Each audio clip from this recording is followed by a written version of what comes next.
Hello friends, this is SV. Welcome to Adagam Manch. We are present here with another new and important session. दोस्तों, इस session में आज जो हम करने वाले हैं CDP मनोविज्ञान स्पेशल क्वेश्चन सीरीज। मनोविज्ञान स्पेशल क्वेश्चन सीरीज की आज रहेगी क्लास 3। इससे पहले हम 1 और 2 कर चुके हैं। इन क्लासेस में हम CDP यानी कि चाइल्ड डेवलपमेंट एंड पेडागोजी से संबंधित बहुत ही सेलेक्टिव क्वेश्चंस डिस्कस कर रहे हैं, जो कि CTET, KBS, NBS, UPTET, REET, MPTET, STET आदि सभी एग्ज़ाम्स के लिए बहुत इम्पोर्टेंट रहने वाले हैं। बात करें हम सभी टीचिंग एग्ज़ाम्स के लिए बहुत ही इम्पोर्टेंट रहने वाले हैं। ठीक है, तो आइए शुरू करते हैं क्लास 3। इस क्लास 3 के क्वेश्चंस की यदि PDF आपको चाहिए दोस्तों, तो आप हमारे टेलीग्राम चैनल पर जाकर इसे डाउनलोड कर सकते हैं। इस सेशन के डिस्क्रिप्शन में आपको हमारे टेलीग्राम चैनल का लिंक मिल जाएगा। वहाँ से जाके सारे के सारे क्वेश्चंस क्लास 1, 2, 3 सभी की PDF आप डाउनलोड कर सकते हैं। तो आइए शुरू करते हैं ये इम्पोर्टेंट क्वेश्चन की सीरीज। दोस्तों, ये रहा चाइल्ड डेवलपमेंट यानी कि CDP मनोविज्ञान स्पेशल क्वेश्चन सीरीज का क्वेश्चन नंबर 1। पहला क्वेश्चन ये रहा। आइए डिस्कस करते हैं क्वेश्चन।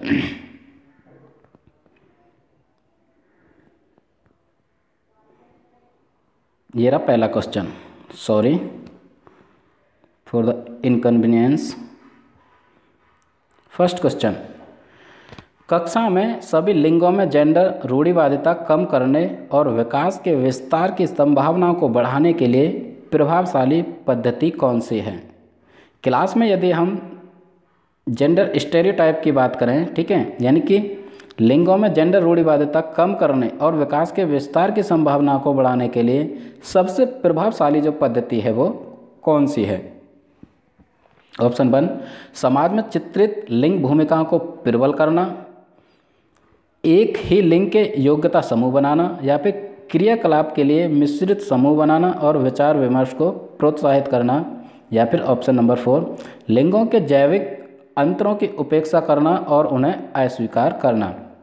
दोस्तों, यदि हमें कक्षा में जो लिंग जेंडर रूढ़िवादिता है उसे कम करना है, ठीक है, यानी कि जो हजारों और सैकड़ों सालों से जेंडर स्टेरियोटाइपिंग चली आ रही है, एक रूढ़िवादिता, उसे कम करने के लिए हमें क्या करना है? ऑप्शन 1, 2, 3, 4।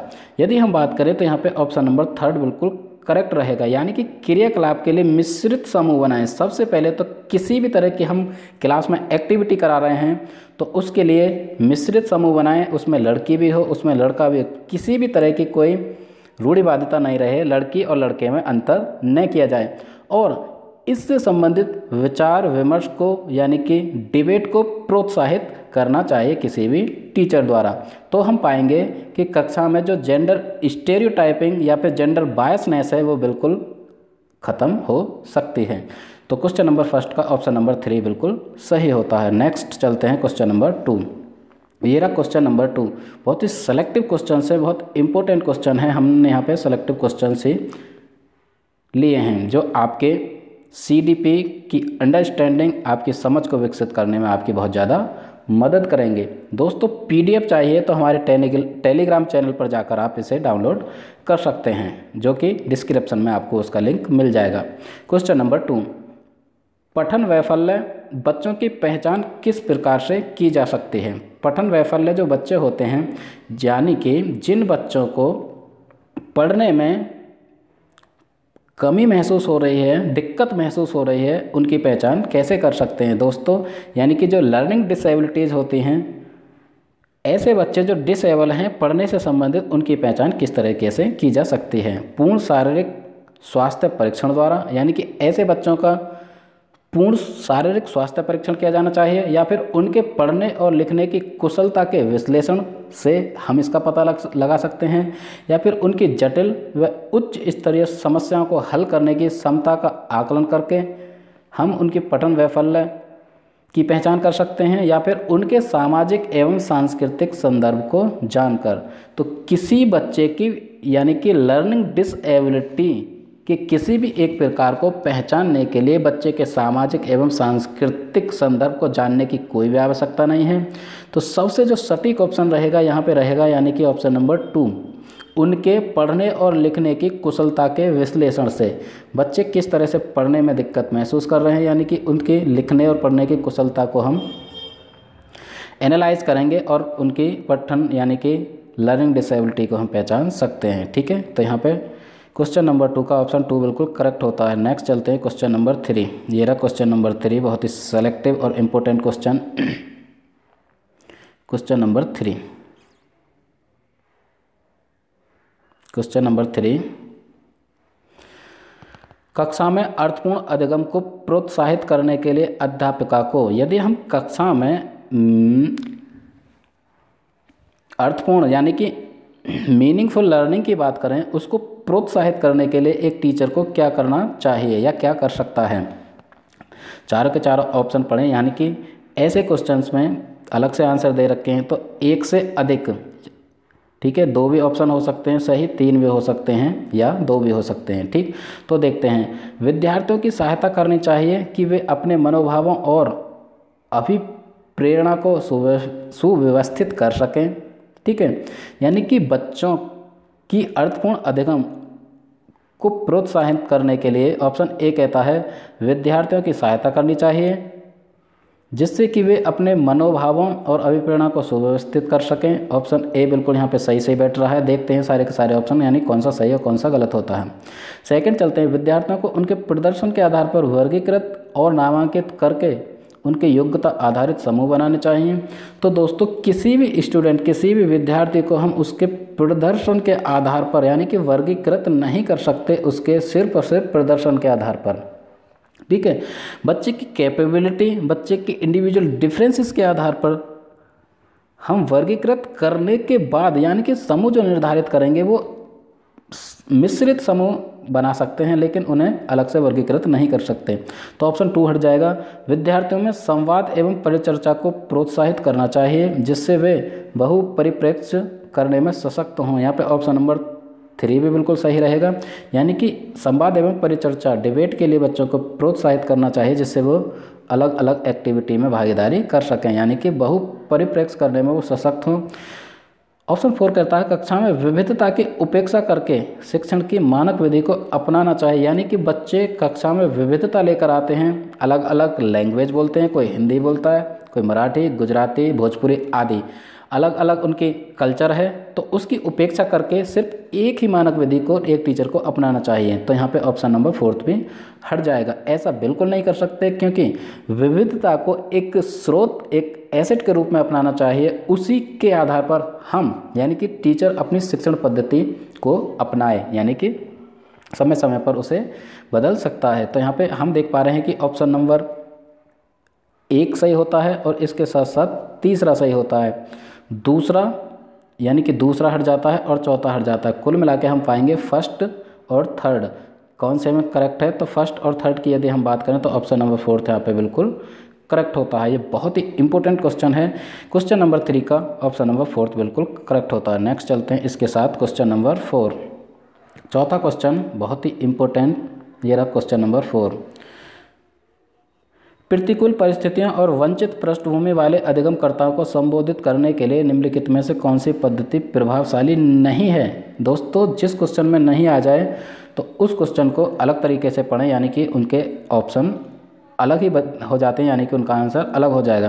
प्रतिकूल परिस्थितियों और वंचित पृष्ठभूमि, तो ऐसे बच्चे जो प्रतिकूल परिस्थितियों से आते हैं यानी कि परिस्थितियां उनके अनुकूल नहीं है, प्रतिकूल है यानी कि, और जो वंचित पृष्ठभूमि से आते हैं, तो ऐसे लर्नर, ऐसे स्टूडेंट्स, ऐसे विद्यार्थियों को संबोधित करने के लिए जो सबसे प्रभावशाली पद्धति है वो कौन कौन सी है। यहाँ पे पूछा है, एक नहीं है, बाकी सभी होंगे। ठीक है, देखते हैं ऑप्शन नंबर 1, यानी कि अधिगमकर्ताओं को विद्यालय के बाहर ट्यूशन पढ़ाने के लिए कहना जिससे कि अध्यापक को उन पर अधिक ध्यान न देना पड़े। हम कहेंगे कि जो स्टूडेंट्स हैं, जो विद्यार्थी हैं, वो विद्यालय से बाहर ट्यूशन पढ़ें, बिल्कुल नहीं कह सकते। ऐसा कैसे कह सकते हैं, यानी कि ये एक पद्धति नहीं रहेगी, यानी कि प्रभावशाली पद्धति नहीं है, यानी कि ये हट जाएगी। और देखते हैं कौन सी हटेगी। विद्यार्थियों को संतुलित चुनौतीपूर्ण लक्ष्यों के लिए अभिप्रेरित करना और उपयुक्त शिक्षण सहायता उपलब्ध कराना, ये बिल्कुल सही है। ठीक है, यानी कि संतुलित चुनौतीपूर्ण लक्ष्य निर्धारित करें, उसके लिए अभिप्रेरित करें और उनके लिए शिक्षण सहायता उपलब्ध कराएं, बिल्कुल सही रहेगा। कार्यकलापों के लिए सहयोगी समूह बनाना और विद्यार्थियों को एक दूसरे का समर्थन करने के लिए प्रोत्साहित करना, यानी कि एक्टिविटी के लिए सहयोग यानी कि कोऑपरेटिव या फिर पीयर ग्रुपिंग की जाए, एक दूसरे का समर्थन के लिए बोला जाए, ये भी बिल्कुल सही रहेगा। ठीक है। फोर्थ की बात करें, अधिगमकर्ताओं से बातचीत करके उनकी आवश्यकताओं और उनके सम्मुख आई चुनौतियों को समझना, बिल्कुल अधिगमकर्ताओं के बीच डिबेट करें, बातचीत करें, कम्युनिकेशन करें, उनकी आवश्यकताओं और उनके सामने आई जो चुनौतियां हैं उनको समझें। तो यहाँ पे ये भी ऑप्शन बिल्कुल सही है। ठीक, तो यहाँ पे पूछा है कि यानी कि प्रतिकूल परिस्थितियों और वंचित पृष्ठभूमि वाले अधिगमकर्ताओं को संबोधित करने के लिए निम्नलिखित में से कौन सा एक सही नहीं है। तो यहाँ पे 2, 3 और 4 तीन ऑप्शन सही हैं। यदि हम बात करें तो ऑप्शन नंबर फर्स्ट बिल्कुल करेक्ट रहेगा। यानी कि हम विद्यालय में किसी भी स्टूडेंट, किसी भी छात्र को यह नहीं कह सकते कि वो बाहर से जाके ट्यूशन पढ़े, चाहे वो किसी वंचित पृष्ठभूमि से आए, प्रतिकूल परिस्थिति से आए, यहाँ वो कहीं से भी आए, ऐसा बिल्कुल नहीं कह सकते। क्वेश्चन नंबर 4 का फर्स्ट ऑप्शन बिल्कुल करेक्ट होता है। नेक्स्ट चलते हैं इसके साथ क्वेश्चन नंबर 5। ये रहा पाँचवा प्रश्न। पाँचवें प्रश्न की यदि हम बात करें, कक्षा में प्रभावशाली अधिगम के लिए डैश वातावरण की रचना करनी चाहिए बजाय डैश वातावरण के, यानी कि एक ऐसे वातावरण की रचना की जानी चाहिए प्रभावशाली अधिगम के लिए बजाय इसके। ऑप्शन यानी कि प्रतिस्पर्धात्मक और सहयोगिक, या फिर भयावह या सुसाध्य, या फिर प्रतिस्पर्धात्मक या सुसाध्य, या फिर सहयोगिक, या फिर प्रतिस्पर्धात्मक। तो कक्षा में प्रभावशाली अधिगम के लिए वातावरण की कौन से एक वातावरण की रचना करनी चाहिए बजाय किसके। तो यहाँ पे रहेगा यानी कि ऑप्शन नंबर 4।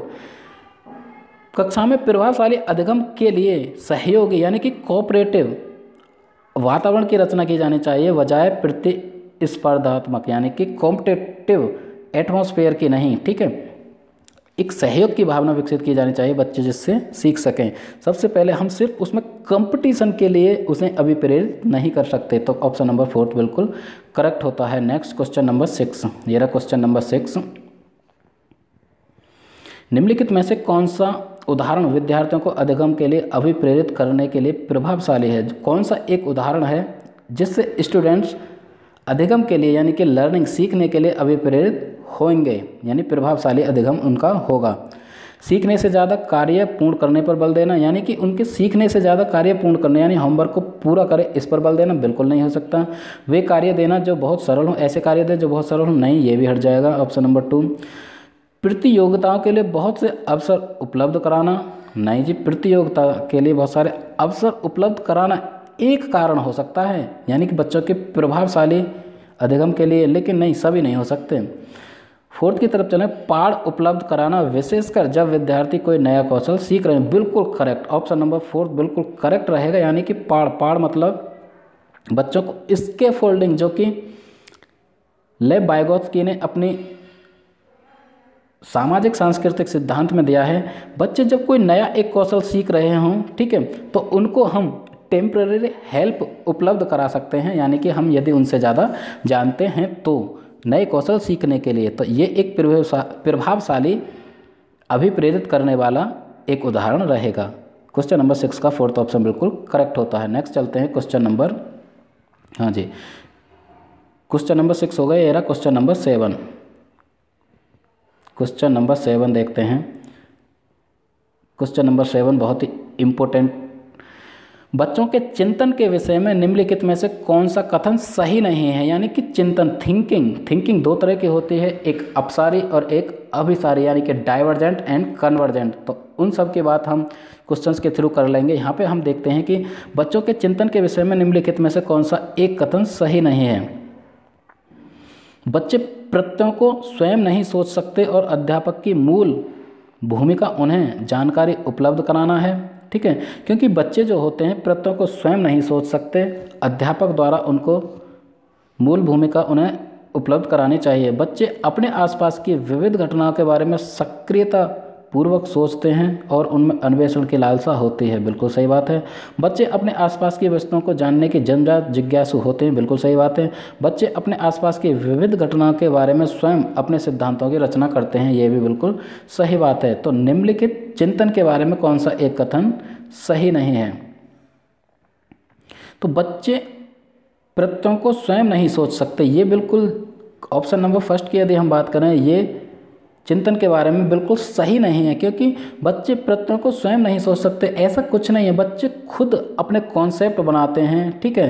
तो टीचर को तो सिर्फ उनके लिए यानी कि एक सहायक के रूप में मदद करनी चाहिए। बच्चे खुद ज्ञान का निर्माण करते हैं, खुद सोचते हैं, सक्रिय सोचते हैं, जन्मजात जिज्ञासु होते हैं। तो यानी कि सेकंड, थर्ड, फोर्थ सारे के सारे ऑप्शन सही हो जाएंगे। एक की बात करें तो ये हट जाएगा। इसके साथ चलते हैं नेक्स्ट क्वेश्चन नंबर 8, 8वां क्वेश्चन। दोस्तों यदि इन क्वेश्चन से संबंधित आपको PDF चाहिए तो हमारे टेलीग्राम चैनल पर आप जाकर इसे डाउनलोड कर सकते हैं, क्योंकि सारे के सारे क्वेश्चंस की PDF आपको इजीली मिल जाएगी। तो टेलीग्राम चैनल का लिंक आपको हमारे इस वीडियो के लास्ट यानी डिस्क्रिप्शन में मिल जाएगा। क्वेश्चन नंबर 8, समूह में एक दूसरे को पढ़ाने और सहायता करने से, समूह यानी कि ग्रुप में एक दूसरे को पढ़ाने और उनकी हेल्प यानी कि पाड़ देने से, ऐसा करने से बच्चों में भ्रांति उत्पन्न हो सकती है जो उनके अधिगम में हस्तक्षेप करती है। बच्चों का ध्यान भंग हो सकता है। यह एक प्रभावशाली शैक्षिक पद्धति नहीं है। या फिर बच्चों में प्रतिस्पर्धात्मक पद्धति उत्पन्न होती है जो कि अधिगम में रुकावट पैदा करती है। या फिर 4, बच्चे स्वयं की प्रक्रिया पर आपेक्ष कर सकते हैं और संज्ञानात्मक क्रियाकलाप उच्च स्तर पर पहुंच सकता है या पहुंच सकते हैं, ठीक है। तो यानी कि ऑप्शन नंबर 4 बिल्कुल करेक्ट रहेगा। यानी कि बच्चे स्वयं की प्रक्रिया पर आपेक्ष कर सकते हैं, खुद रिएक्ट कर सकते हैं स्वयं की एक्टिविटी पर। क्लियर? स्वयं जो वो एक्टिविटी कर रहे हैं तो उस पर खुद रिएक्ट कर सकते हैं, खुद रेस्पॉन्ड कर सकते हैं, और उनका जो संज्ञानात्मक क्रियाकलाप है यानी कि उनकी जो बौद्धिक विकास है यानी कि उस पर वो उच्च स्तर पर पहुंच सकते हैं। यानी कि बच्चों में यदि समूह ग्रुप लर्निंग की जाए और उनकी हेल्प की जाए तो क्वेश्चन नंबर 8 का 4th ऑप्शन बिल्कुल सही होता है। इसके साथ चलते हैं क्वेश्चन नंबर 9। ये रहा क्वेश्चन नंबर 9, बहुत ही इम्पोर्टेंट। बच्चों का विद्यालय में असफल होना, बच्चों का विद्यालय में फेल होना किस बात का निर्धारण है, ठीक है, या इससे कौन सी एक बात सिद्ध होती है? निर्दिष्ट करता है कि विद्यालय में इन बच्चों की आवश्यकताओं एवं रुचियों की पूर्ति करने में असमर्थ है। यानी कि विद्यालय ऐसा करने में असमर्थ है, यानी कि उनकी आवश्यकताओं एवं रुचियों की पूर्ति करने में विद्यालय असमर्थ है, इंस्टीट्यूशन असमर्थ है, या फिर हम कह सकें सिस्टम असमर्थ है, ठीक है। किसी भी बच्चे का फेल होना, किसी भी बच्चे का फेलियर निर्धारित करता है या फिर डिपेंड करता है कि उसका इंस्टीट्यूशन, उसका विद्यालय पूरी तरह से फेल है, ठीक है। साबित करता है कि इन बच्चों में आनुवांशिक यानी कि पैदाइशी कमियां हैं, इन्हें विद्यालय से निकालना चाहिए। सूचित करता है कि अभिभावकों में अपने बच्चों को अधिगम में सहायता करने का सामर्थ्य नहीं है, या फिर प्रस्तावित करता है कि वंचित पृष्ठभूमि वाले बच्चों में अधिगम का सामर्थ्य नहीं है। तो दोस्तों यहाँ पे ऑप्शन नंबर 1 बिल्कुल करेक्ट रहेगा। यानी कि बच्चों का विद्यालय में असफल होना, यदि विद्यालय में बच्चे असफल होते हैं तो यह निर्दिष्ट करता है कि विद्यालय में इन बच्चों की आवश्यकताओं और रुचियों की पूर्ति नहीं की गई, यानी कि विद्यालय असमर्थ है। कुल मिला के कोई भी बच्चा फेल नहीं हो सकता। फेल होता है तो उसका विद्यालय, उसका इंस्टीट्यूशन, उसका सिस्टम फेल है, यानी कि वो उसकी आवश्यकताओं, उसकी रुचियाँ, उसकी कैपेबिलिटी को आधार बनाकर उनमें एक निपुणता, एक कौशल उनमें डेवलप नहीं कर पाया। तो क्वेश्चन नंबर 9 का फर्स्ट ऑप्शन बिल्कुल करेक्ट होता है। अब हम चलते हैं नेक्स्ट 10, क्वेश्चन नंबर 10 यानी कि 10वां क्वेश्चन क्लास नंबर 3 का यानी कि 3rd का लास्ट क्वेश्चन, ठीक है। क्योंकि प्रत्येक क्वेश्चन में हम 10 क्वेश्चन डिस्कस कर रहे हैं जो कि बहुत ही सेलेक्टिव, बहुत ही इम्पोर्टेंट हैं, जो कि ये आपके हेल्प करने वाले हैं ऑल टीचिंग एग्जाम्स में। चाहे हम बात करें CTET, KBS, NBS, UP TET, REET, specially ये जो सेशन रहेगा रीट के लिए भी बहुत ही इम्पोर्टेंट है, ठीक है, जो कि अप्रैल में एग्ज़ाम होने वाला है। चाइल्ड डेवलपमेंट जहाँ भी पूछा जाता है वहाँ पे ये बहुत ही इम्पोर्टेंट है। तो आइए देखते हैं क्वेश्चन नंबर 10, लास्ट क्वेश्चन। निम्नलिखित में से मध्य बाल्यावस्था की अवधि का मुख्य प्रमाण चिन्ह कौन सा है? यानी कि मध्य बाल्यावस्था। दोस्तों बाल्यावस्था की यदि हम बात करें तो 2 से 12 वर्ष की जो अवस्था है वो चाइल्डहुड यानी कि बाल्यावस्था है। इसमें भी यदि हम बात करें दोस्तों 2 से 6 वर्ष की अवस्था अर्ली चाइल्डहुड, ठीक है, 6 से 12 वर्ष की अवस्था लेटर चाइल्डहुड। यानी कि मध्य बाल्यावस्था की यदि हम बात करें तो 8 से 10 वर्ष की जो अवस्था है उसे मध्य बाल्यावस्था कहा जाता है। यानी कि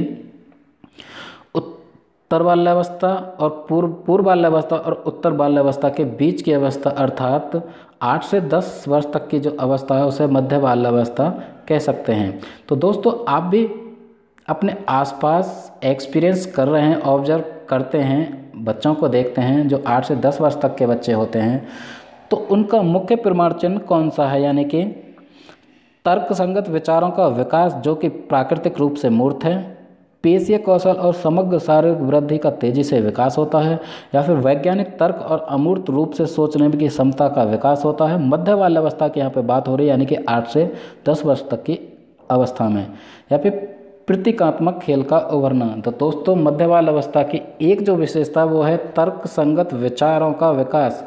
मध्य बाल्यावस्था में यानी कि अर्ली चाइल्डहुड के जस्ट बाद की यदि हम बात करें तो उसमें तर्कसंगत विचार यानी कि लॉजिक तो बच्चों में आना शुरू हो गया होता है, लेकिन प्राकृतिक रूप से वो मूर्त होता है, यानी कि अमूर्त नहीं होता। उनका जो विचार है, उनके जो लॉजिक है वो मूर्त होता है, यानी कि वो सामने समक्ष अपने सामने रखी हुई चीज़ों पर भी विचार कर सकते हैं। ठीक है, जैसे कि यदि उन्होंने पहाड़ देखा है तो वो पहाड़ पर विचार कर सकते हैं, पेड़ देखा है तो पेड़ पर विचार कर सकते हैं। ठीक, तो यानी कि उनका जो विचार होता है वो मूर्त होता है, कॉन्क्रीट चीज़ों पर वो लॉजिक कर पाते हैं। तो दोस्तों यहाँ पे 10वें क्वेश्चन का ऑप्शन नंबर फर्स्ट बिल्कुल करेक्ट होता है। ठीक है, इसी के साथ ये क्वेश्चंस थोड़ी भी हेल्प करते हैं तो हमारे सेशन को दोस्तों लाइक करें, कमेंट करें, अपने फ्रेंड्स के साथ ज़रूर से ज़रूर शेयर करें। यदि अभी तक आपने हमारा चैनल अधिगम मंच सब्सक्राइब नहीं किया है तो सब्सक्राइब करें। ठीक है, ये था CDP मनोविज्ञान स्पेशल क्वेश्चन सीरीज़ की क्लास 3। आई होप यहाँ से सारे क्वेश्चन आपको क्लियर हुए होंगे। एक बार लास्ट में जो कहना चाहूँगा, यदि इन क्वेश्चंस की PDF आपको चाहिए तो डिस्क्रिप्शन में जाकर आप टेलीग्राम चैनल से डाउनलोड कर सकते हैं। ठीक, इसी के साथ थैंक यू वेरी मच आपको इस सेशन को देखने के लिए। मैं SP आपसे विदा लेता हूँ। नमस्कार।